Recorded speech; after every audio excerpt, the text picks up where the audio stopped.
yacu tuyigomera mu byo tuvuga tunakora bibi, nyamara Yesu ateze amaboko yiteguye kutweza rwose, kuko yabambiwe kuducungura mu gihe twemeye kumuyoboka.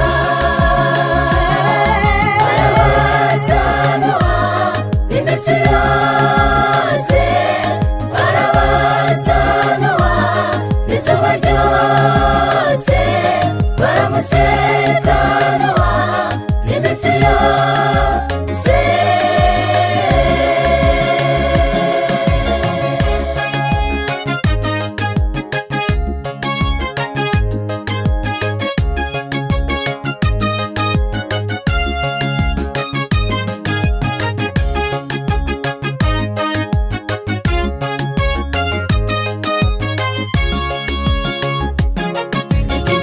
Jana inkuge y'ukuri ni Yesu umwana w'Imana, n'isezerano ridakuka ko abari muri we nta teka bazacirwaho.